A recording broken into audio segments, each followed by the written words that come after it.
Rest. Rest is not quitting. It's strategic. Your body needs rest. Your mind needs rest. You need to rest, recoup, refresh, and be even more powerful after you've done it. And today we're going to take a look at that because I want you to learn how to rest without guilt. How you doing today? I am Steve Kidd. Over the course of the last 59 years of my life, I have been excitedly allowed to be in media. I was literally born into media. And for the last 40 years, I've ran a marketing company that's dealt with media and publishing and marketing and sales and those kind of things. We've been blessed to work with over 5,000 authors. We have a 100% success making them bestsellers. But I'll be the first person to tell you, bestsellers only the beginning. What you need is to be visible and valuable. And visibility is an ongoing thing. If you were really, okay, let's think about an actor or an actress that was really popular in, say, for example, the 80s. Molly Ringwald, who was in the movie 16 Candles and many others. When was the last time you saw Molly Ringwald do a movie? How many of you even know who Molly Ringwald is, right? The same thing is true for us. We need to be visible and valuable. And part of our ability to be able to be visible has to do with, I love it. I was in a group interview yesterday, and one of the people said something that was so powerful. And I'm going to piggyback on what they said. And I want to give her total credit for it. I wish I could remember what her name was. I apologize in advance. I will learn these people's names because I'm going to be in events with them here coming up in March. By the way, I've got some tickets. I've even got a few free ones for some clients or very low cost ones for people if they just want to go to the event and they don't want any of our marketing. If you're interested in that, please do let me know. But she said something really powerful, something really impactful. She talked about, because the event is called The Art of Expansion, and we were talking about what does expansion mean. And she took the other direction with it. She said, part of expansion is contracting. And I loved how she put it, and she went on to talk about it. But then I found myself thinking about that and going back to it in a question that I answered there, having to do with the fact that visibility is like your heartbeat. And she was using the heartbeat, your heart expands and contracts. And that's a definitely great way to look at it. But it's also like breathing, and it really does need to be like the breath that you breathe. You're expanding, you're being visible, you're being valuable in the world, should be as commonplace, as normal in your life as the fact that you just took a breath and you didn't even think about it. Imagine if you had to stop and think, okay, I need to breathe now. Okay, I need to make sure my heart beats, right? I mean, if just all of the things that are automatic in your body, you had to stop and make them do each thing, you would get absolutely nothing else done. You would spend your entire life just thinking, breathe, breathe, heartbeat, breathe, heartbeat, breathe, heartbeat. I mean, just those two things, let alone blood flow through my vein. It's amazing all the things that we do. Okay. Hey, Hayden, glad to have you here with us. But one of the other pieces of that comes to do with the contraction. The exhale also involves the inhale. The expanding and contraction of our heart that pumps the blood through our bodies. And the same thing is true with your visibility. There's both the times that you're out on camera and you're like, hey, I'm here, woo, and you don't have to be all woo about it. You can be, laid back and totally calm and cash about it. Either way. All right. But then there's also the times that you lay back, you sit back. I sometimes do that. In fact, I probably will do that the rest of this live, just to kind of also give that contraction and that difference for you, because it's important that we understand both of those and that we use both of them in the way that we show up, both the very upfront, the very, as well as the laid back. And also both the times that we are on camera, in public, at a networking meeting, talking to the people that we're meant to, whose lives we're meant to be in, those kind of things. But also the times that you're at home, the times that you're both looking deeply inside and looking at what are the things that I'm doing, what's going right, what's going wrong. One of the best things you can do, as hard as it is, and trust me, I'll be the first person to tell you I hate rewatching what I did. But one of the best things you can do is reread your book, rewatch your training and teachings and motivation and transformational videos. Your ears, more than anybody else's ears, need to be the one that hears your mouth. That's part of why I, have for so long talked about going live multiple times a week, if not even possibly every day, is so that your ears, can really, really hear your mouth say those things that are powerful, that are life-changing.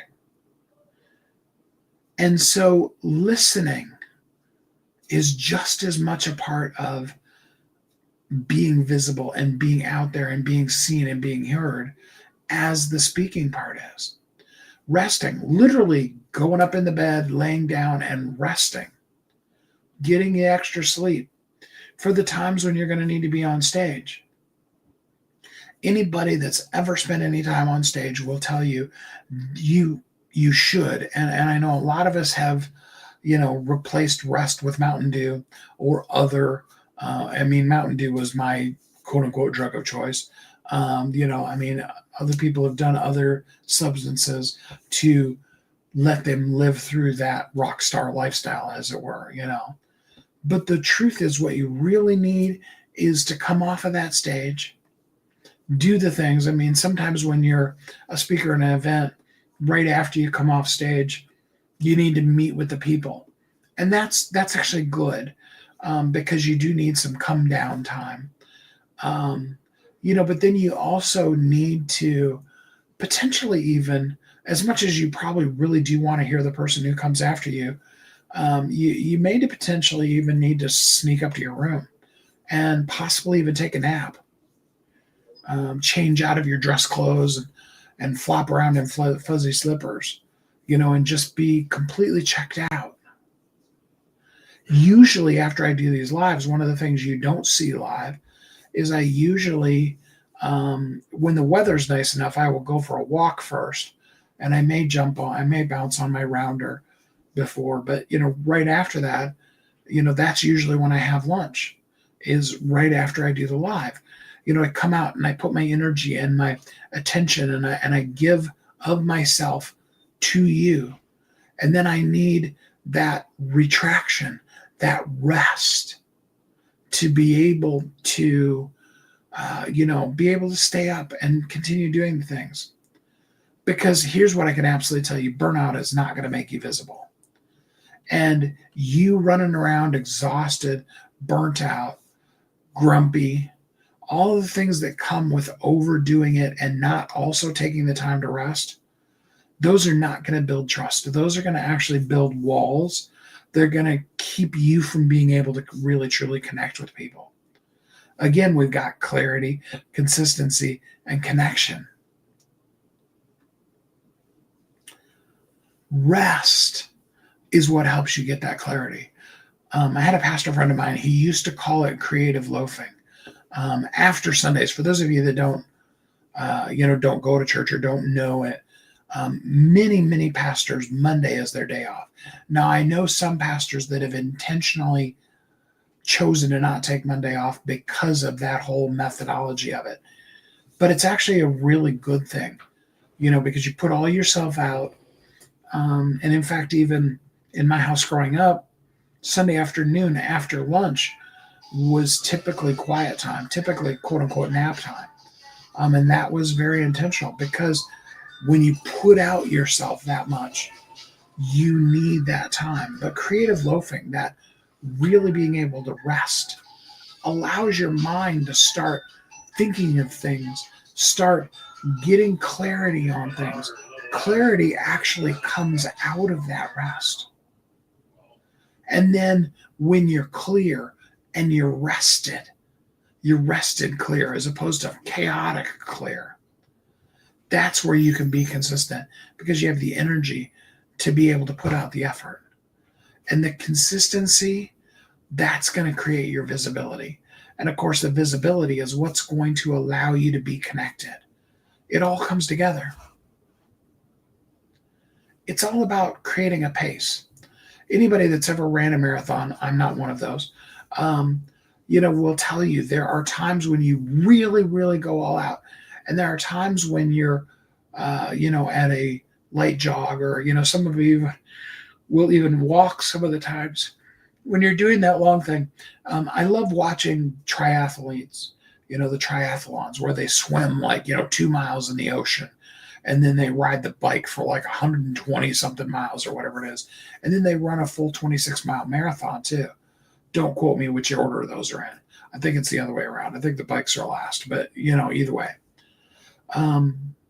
But you will see in that there are intentional rest, even in those that they do, and intentional times when they're really pumping hard and really going for it. And other times where they're kind of laying back and really kind of just easing off. It's about creating that rhythm, that pacing. So we schedule, we've talked a lot about consistency being about scheduling. When are the times, daily, weekly, monthly, that you're going to go live, that you're going to be in front of your people? And live could be doing a live like what I'm doing right now. It could be going to networking. Okay. It could be whatever way to get you in front of the people that you need to be speaking to. Okay. But then you also, after you create that schedule, need to also create the schedule of rest. What are you going to do to rest and recoup yourself? What are you going to do to have enough rest to be ready for that visibility moment? And what are you going to do after that visibility moment to recoup? I mean, I'll give you one. Willie and I talked about this live on one of the lives that him and I did together. One of the best things that I learned for going to events, I love going to events. Whether I'm speaking at the event or I'm just an attendee, I love going to events. But one of the greatest secrets that I ever learned about going to events, and I know sometimes scheduling and money and stuff like that gets in the way a little bit, but one of the best ways to do it, honestly, is to get there early. And I'm not talking about, if the event starts Thursday morning at 9:00, you get there at 7 in the morning. I'm talking like if the event starts on Thursday, you want to, at the very least, get there early in the day on Wednesday. Preferably, really what you should do is get there on Tuesday, whatever time of day, just based on the plane flight or the bus schedule or you're driving or whatever. And so that you have the night of Tuesday and then you have all day of Wednesday where there's literally nothing on your schedule. You're going to have, a meal or a couple of meals or whatever. And maybe you'll do some really light type of exercise just because that's good for you physically.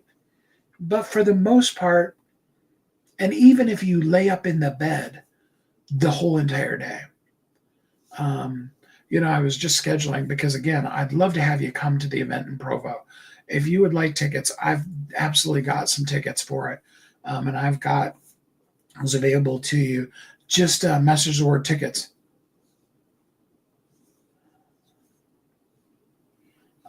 Thanks, Jambo, I think. Glad to have you here with us. It's so important, but, I was just scheduling my own time to be there. And, and I intentionally scheduled the room for a couple of days. I made the mistake. I went to, some of you may know if you've been following me, I went to Alexandria, Virginia, first part of August, I think it was. Something like that. Maybe it was the first part of September. I guess it was the first part of September.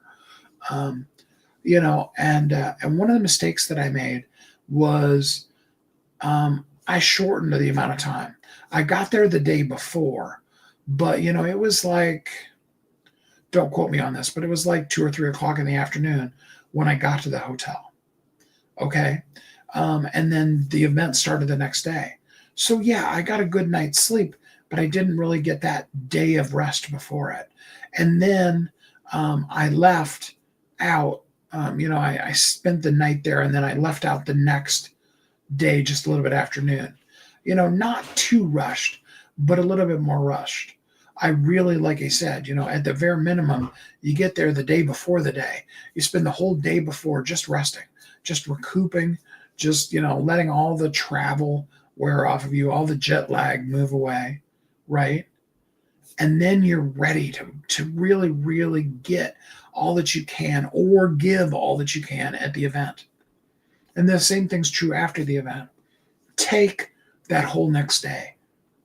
Rest. Now, you may even want to put a couple of days in there, because you may find that you make some good connections at the event. And what you need to do that day after the event is, have lunch with some people you met and do those kind of things. And so then that becomes, now the 3-day event has really become more like a 4-day event or a 3.5-day event. And so then you sleep that night, you spend the whole next day resting. And then that day after that becomes your travel day. Now, I know that's extra hotel space and that's extra money. And I let some people get into my head about that. Oh, it's going to cost X, Y, Z. And yes, it does. You've got the price of the hotel and you've got the cost of food, because really basically the travel is going to be very similar price wise. But it's so worth it for both how you show up in the world as well as how you take care of yourself in the world.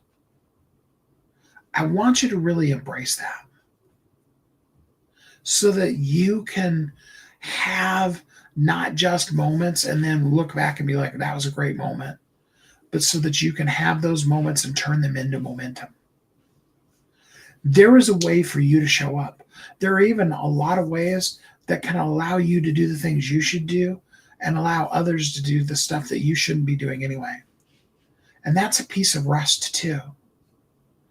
And if you've got a book, then your book needs to be visible. If you've got a message, your message needs to be written down in a book, and then your book needs to be visible. And we've got systems in place to be able to absolutely help you with that. Like big time help you be visible and stay visible and have that happen. Just drop the word review, put it in the comments, put it in, in a DM to me, and let me know. I would absolutely love to have you as my guest at the event in Provo. And what I will do for you, like I said, clients of mine get the tickets for free. If not, I negotiated a really great price for the tickets, and it includes a free +1, so you can bring your assistant or your spouse or those kind of things with you. So drop the word review.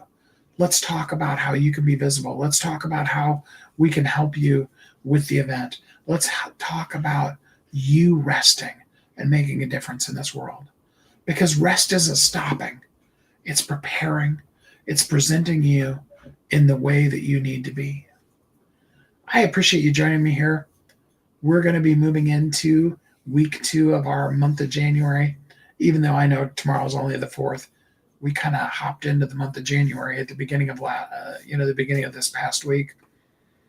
And week 2, we're going to talk all about you not being invisible.